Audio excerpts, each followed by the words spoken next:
Mais d'abord l'édito éco sur Europe 1. Bonjour Nicolas Bouzou. Bonjour Dimitri, bonjour à tous. Alors voilà que finalement le gouvernement enterre son projet de panier anti-inflation. Que s'est-il passé, Nicolas ? Ouais, alors vous vous souvenez, Dimitri, de cette histoire de panier anti-inflation. Il s'agissait de définir un panier de 20, 30, 40, 50 biens qui seraient vendus par les distributeurs à prix coûtant. Donc ça devait être proposé à partir du 15 mars.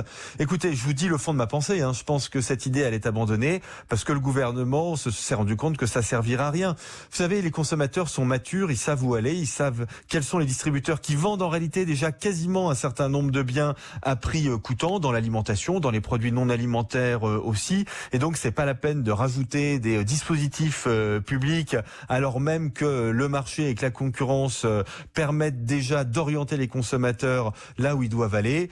Voilà, donc un gadget en moins, écoutez, c'est pas plus mal. Alors Nicolas, ce panier, c'était pour le gouvernement une façon aussi de contrecarrer le rebond attendu de l'inflation le mois prochain.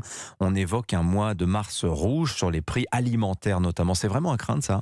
Écoutez, c'est même pas sûr. Alors, vous savez, l'idée de ce mars rouge, c'est l'idée selon laquelle les prix alimentaires se mettraient à flamber au mois de mars au terme des négociations entre les distributeurs et les industriels. Mais en fait, le sentiment qu'on a, c'est que l'inflation va plafonner. Alors, l'inflation sur l'alimentation, elle a été sensible. Elle était de 13-14% sur un an à la fin de l'année, au début de l'année 2023. Donc, c'est vraiment quelque chose qui affecte le pouvoir d'achat. Mais on a plutôt l'impression que les choses sont en train de se stabiliser sur l'alimentation.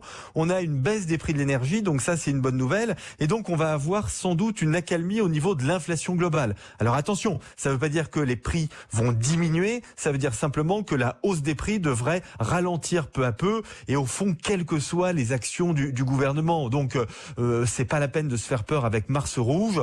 Voilà, on aura peut-être un Mars un peu orange, mais la logique, c'est que les prix devraient quand même se calmer un peu au fur et à mesure du temps. Nicolas, je vous sens sur le fond sceptique sur la capacité du gouvernement à lutter contre l'inflation. Ah oui, complètement. Moi, je pense qu'il y a pire potentiellement que l'inflation. Il y a les actions d'un gouvernement contre l'inflation. Quand on fait un contrôle des prix, par exemple, la Hongrie a fait ça. Il y a quelques mois, ils ont été obligés de l'abandonner parce que ça crée des pénuries.